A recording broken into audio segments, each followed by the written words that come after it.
Je suis assise à mon bureau, entourée de dossiers éparpillés, la lumière tamisée des lampes créant une ambiance feutrée.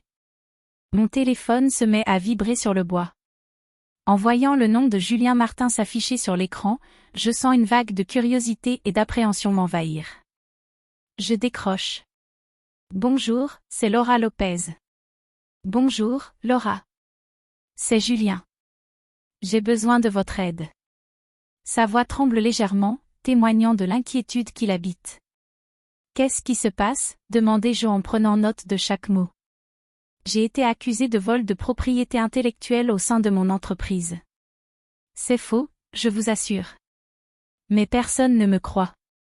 Il marque une pause, comme si chaque syllabe lui était arrachée. Vous devez m'aider à prouver mon innocence. Racontez-moi tout depuis le début. Julien commence à expliquer. J'ai récemment été promu, et cela a provoqué des tensions parmi mes collègues. Je pense qu'ils ont monté cette accusation pour me nuire. Mon esprit s'emballe. Une promotion, des jalousies, des trahisons. Je sens que je tiens quelque chose de plus grand. Où puis-je vous rencontrer pour en discuter davantage? Rendez-vous à ce café près de l'entreprise, à 15 heures? Je lui promets d'y être et raccroche. L'angoisse et l'excitation se mélangent en moi alors que je me prépare à le rencontrer. Dans le café, l'odeur du café torréfié emplit l'air. Je repère Julien, assis dans un coin, le regard inquiet. En m'approchant, je note les cernes sous ses yeux, témoins de nuits sans sommeil. Laura, merci d'être venue, dit-il en se levant. Pas de problème, Julien. Parlez-moi de cette accusation. Il soupire. Mon ancienne collègue, Émilie, a toujours été jalouse de ma promotion. Je pense qu'elle a monté cette histoire. Je l'écoute attentivement. Avez-vous des preuves? Des témoins? Pas vraiment. Mais je sais que je suis innocent. Je sens un frisson d'intrigue me parcourir. Les circonstances de cette accusation sont trop floues. Au fond de moi, je sais que je vais accepter ce cas. La recherche de la vérité m'appelle. Julien, je vais vous aider. Mais il va falloir que vous soyez honnête avec moi. Chaque détail compte. Il hoche la tête, et je vois une lueur d'espoir briller dans ses yeux. La route sera semée d'embûches, mais je suis prête à plonger dans cette affaire. Je savais que pour démêler l'affaire de Julien, il me fallait plonger dans l'ambiance de son entreprise. Ce matin-là, je me suis dirigée vers les bureaux, l'adrénaline battant dans mes veines. En entrant, l'atmosphère était chargée de murmures et de regards furtifs. Je m'approchai de l'un des collègues de Julien, un certain Lucas, qui semblait nerveux. Bonjour, Lucas, je suis Laura Lopez, la détective privée. Est-ce que je peux vous poser quelques questions? Dis-je avec un sourire engageant. Il hésita, puis acquiesça. Oui, bien sûr, mais je ne sais pas si je peux vraiment vous aider.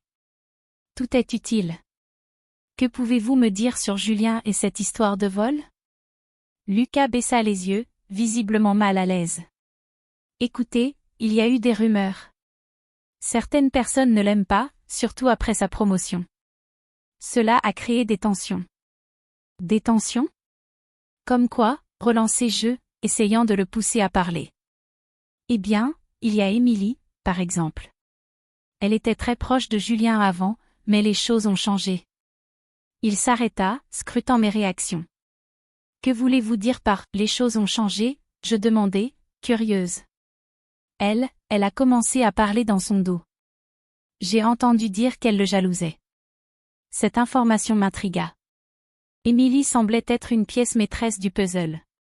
Je remerciai Lucas et pris la direction de son bureau.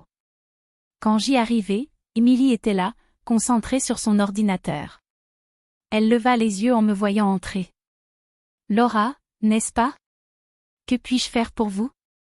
J'aimerais discuter de Julien, si cela ne vous dérange pas, sa réaction était immédiate. Je ne sais pas ce que je peux dire. Je ne suis pas impliquée dans cette affaire. Je comprends, mais des rumeurs circulent. Il serait bon de mettre les choses au clair. Elle sembla hésiter. Julien a toujours été compétent, mais il n'est pas aimé par tout le monde. Qui ne l'aime pas? Demandai-je, sentant que j'étais sur le bon chemin. Je ne peux pas en parler, c'est délicat. Elle se leva et commença à rassembler ses affaires, visiblement nerveuse. Juste au moment où je pensais que j'allais devoir changer de stratégie, un email anonyme atterrit dans ma boîte de réception. Mon cœur s'accéléra. L'expéditeur était inconnu, mais le message était clair, quelqu'un voulait discréditer Julien. Les pièces du puzzle commençaient à s'assembler, et je savais que je tenais quelque chose de crucial. Je me suis retrouvée devant le bâtiment austère où Marc, l'ancien employé de l'entreprise de Julien, avait travaillé. Mon cœur battait à tout rompre, mais je savais que chaque pas que je faisais me rapprochait un peu plus de la vérité. L'odeur de l'asphalte mouillé flottait dans l'air, un vestige de la pluie qui était tombée plus tôt dans la journée. J'ai pris une profonde inspiration et poussé la porte de l'immeuble. Lorsque j'ai enfin trouvé Marc, il était assis dans un café, l'air perdu dans ses pensées, une tasse de café à moitié pleine devant lui. Je me suis approchée de lui, le regardant droit dans les yeux. « Marc, merci de me rencontrer. J'ai besoin de te parler de Julien. » Il a levé les yeux, et j'ai immédiatement remarqué la méfiance dans son regard. « Qu'est-ce que tu veux savoir ?» a-t-il répliqué, sa voix tranchante comme un rasoir. J'essaie de comprendre ce qui s'est passé. Les accusations portées contre lui. Tu dois avoir une idée de la situation, non? Il a soupiré, visiblement agacé. Écoute, je ne suis pas là pour le défendre. Julien a toujours eu ce côté arrogant, et sa promotion a mis tout le monde mal à l'aise. Mais je n'ai rien à voir avec ses problèmes. Je pouvais sentir la tension dans ses mots. Tu dis ça parce que tu es en colère d'avoir été renvoyé? J'ai tenté de le provoquer. C'est facile de blâmer les autres, n'est-ce pas? Il se redressa sur sa chaise, ses poings serrés. Je ne vais pas m'en prendre à un homme qui a juste eu de la chance. Je l'ai observé attentivement. Mais ce n'est pas juste de le laisser porter le chapeau pour quelque chose qu'il n'a pas fait. Juste à ce moment, un homme, Thomas, est entré dans le café. Je l'ai reconnu comme l'un des collègues de Julien. Il m'a vu et s'est approché, un sourire amical sur le visage. Laura, n'est-ce pas? Que fais-tu ici? Juste une petite enquête, ai-je répondu, me tournant vers Marc. Je vais devoir te laisser, Marc. Mais n'oublie pas que la vérité finit toujours par sortir. En sortant du café, j'ai entendu Thomas dire à Marc, d'une voix basse, presque menaçante, « Fais attention à ce que tu dis. » Mon instinct m'a dit qu'il y avait plus à découvrir. Je me suis réveillée ce matin-là avec une détermination nouvelle. L'enquête sur Julien Martin avait pris une tournure inattendue, et je sentais que j'étais sur le point de découvrir quelque chose d'énorme. Après avoir rassemblé les morceaux du puzzle, il était clair que l'accusation de vol n'était pas simplement le fruit d'une coïncidence. C'était un plan orchestré par un groupe de collègues, et je soupçonnais fortement Émilie et Thomas d'en faire partie. Je me suis dirigée vers le café où j'avais rencontré Julien. En entrant, j'ai aperçu Émilie assise à une table, l'air préoccupée. Mon cœur battait la chamade alors que je m'approchais d'elle. « Émilie, ai-je commencé, ma voix ferme, nous devons parler. » Elle a levé les yeux, surprise mais pas complètement désemparée. « Laura, je n'ai rien à dire, » a-t-elle balbutié, évitant mon regard. « Ne joue pas à ce jeu avec moi, ai-je répliqué en m'asseyant en face d'elle. Je sais que tu fais partie de ceux qui veulent voir Julien tomber. Pourquoi? Elle a soupiré, son visage se déformant sous le poids de la culpabilité. C'est compliqué, Laura. Je craignais pour mon poste. Quand Julien a été promu, je me suis sentie menacée. Tout le monde en parlait. Donc, tu as décidé de le trahir? Tu as participé à un complot pour le faire tomber? J'ai insisté, ma voix pleine de colère. Je n'étais pas seule, d'accord? Thomas en faisait partie aussi. Nous avons tous ressenti cette pression, et nous avons pris des décisions que nous regrettons maintenant, a-t-elle avoué, la voix tremblante. Une vague de déception m'a envahie. Tu comprends que tu as détruit la vie de quelqu'un, n'est-ce pas? Elle a hoché la tête, les larmes aux yeux. Je sais. Je suis désolée, mais je ne peux pas changer le passé. En sortant du café, mon esprit était en ébullition. Je devais rassembler des preuves pour faire éclater la vérité. Alors que je marchais dans la rue, je ne pouvais m'empêcher de sentir que je n'étais pas seule. Un regard furtif, une présence dans l'ombre. J'avais l'impression d'être surveillée. Qui d'autre savait ce que je découvrais? Mon instinct me criait de faire attention. Je me suis engagée à continuer, déterminée à faire éclater la vérité. Mais une question persistait dans mon esprit, j'oscouillerais ce groupe pour protéger leurs secrets?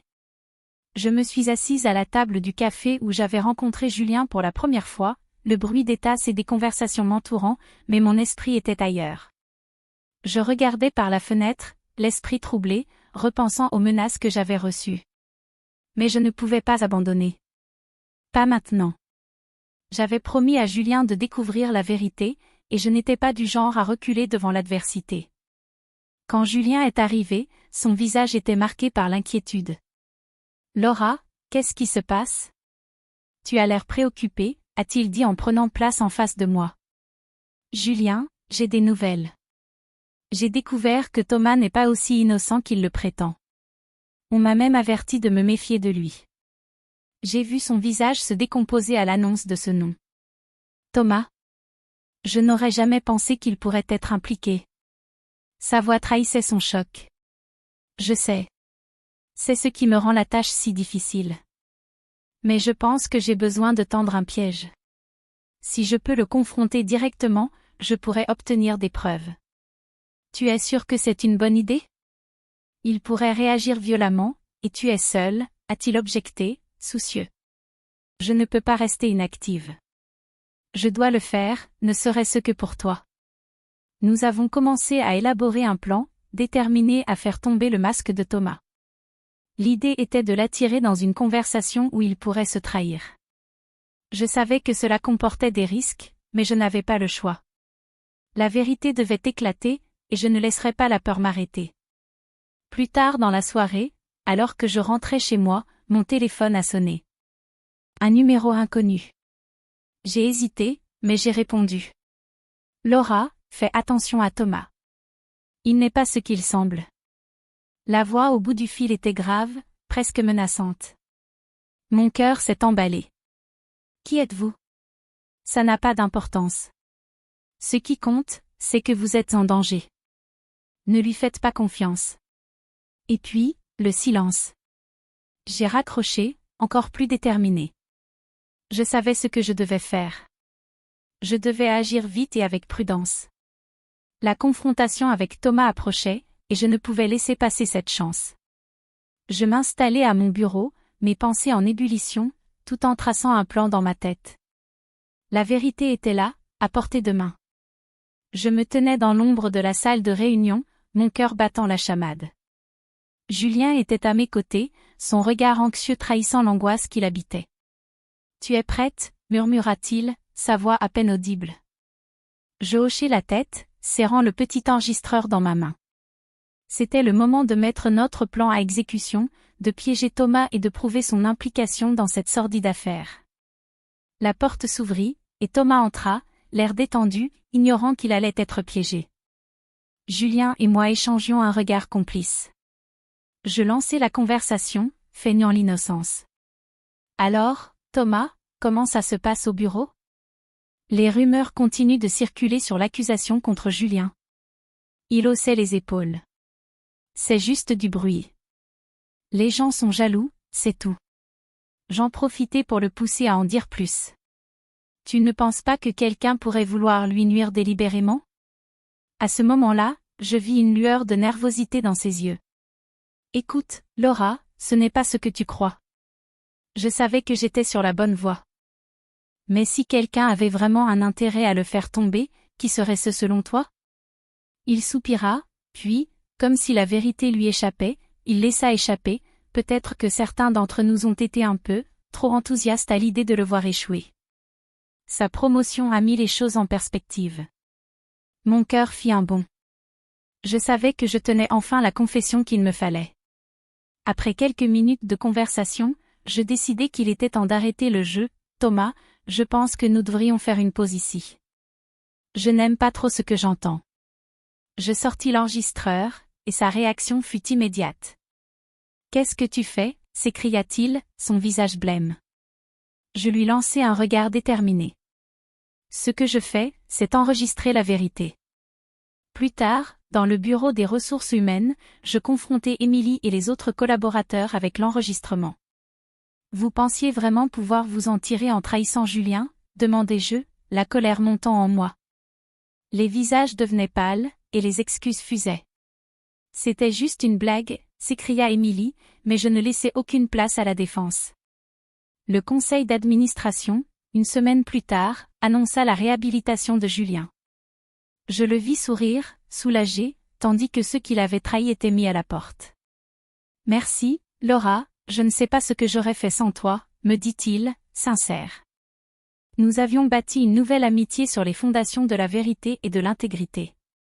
La lutte pour la justice était terminée, mais le chemin de l'amitié ne faisait que commencer.